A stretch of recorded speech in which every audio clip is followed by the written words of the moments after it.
My name is April Rumph, and this video is to answer 3 questions regarding the 10 dispositions of learners. The first question I would like to ask and answer is, what dispositions do I think I hold that will make me a successful teacher? And the first thing I would like to say is that I think I hold all of these. I think they're all embedded within me as an individual. That's the reason why I'm taking this class and pursuing my master's degree, because I think I have all of these embedded in me.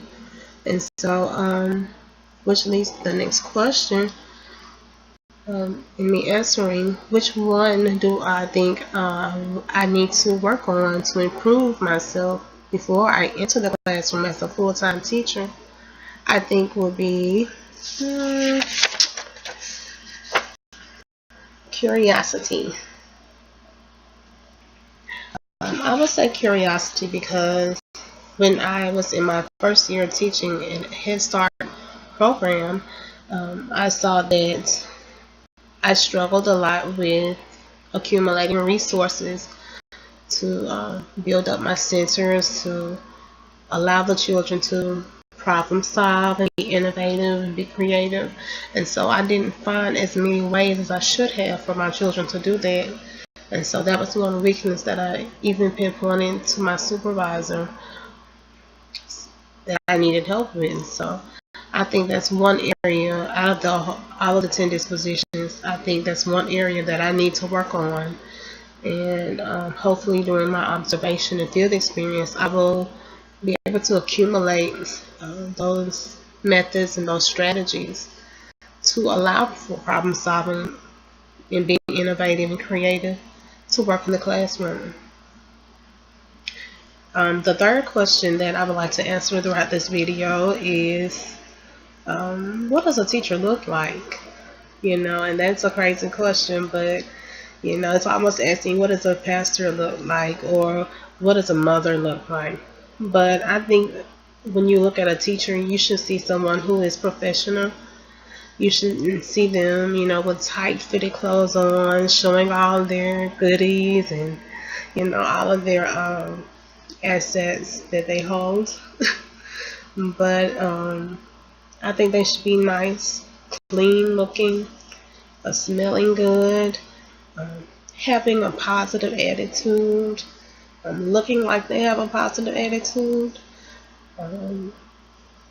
I think presenting that welcoming atmosphere, not just for yourself, but for your colleagues, for your parents, for those who come into your school, throughout the community. They should always feel welcome, and you should be making them feel that way by how you look, by how you dress.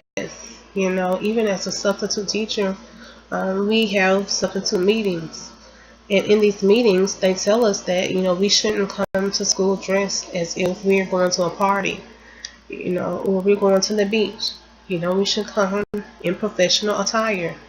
And so if you don't know what professional attire is, don't hesitate to ask.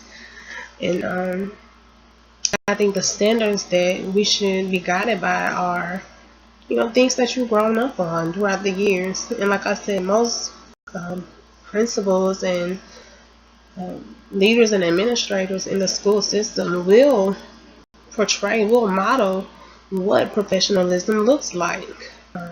And sometimes it's confusing because we don't really see that a lot. Sometimes they dress down or relaxed or comfortable.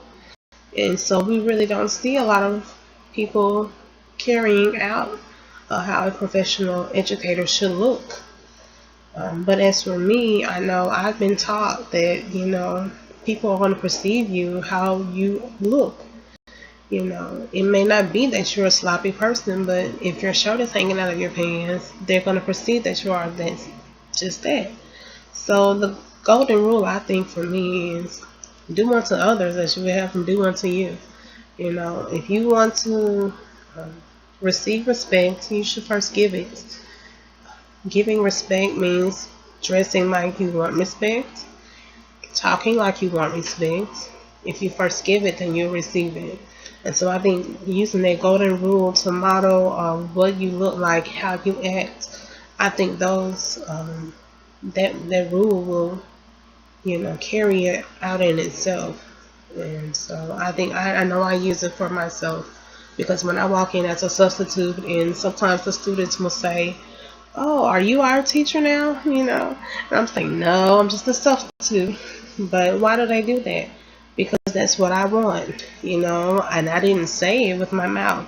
I just walked into the room. And so when you just walk into the room and people can perceive you as a professional, that's an A plus. And so, and I think that that's what these dispositions are doing to me. It's giving me a mirror to look at and to reflect on what I want to display when I walk into an interview, when I walk into a classroom, or even when I walk into a store. I want people to look at me and say, wow, she's a professional somebody. What she does, we don't know, but she's professional. And so that's the kind of response that I'm looking for when I walk, throughout the day or throughout the week. I want people to look at me and say, wow, she's a professional someone, and I can have that confidence with myself to know that I'm doing something right. I'm being that model that these dispositions are allowing me to see that I need to be a highly effective quality teacher. So I think that's pretty much all that these dispositions have allowed me to see. And I hope that this video was helpful to you, and I hope that you will consider me a highly effective teacher in the making. Thank you.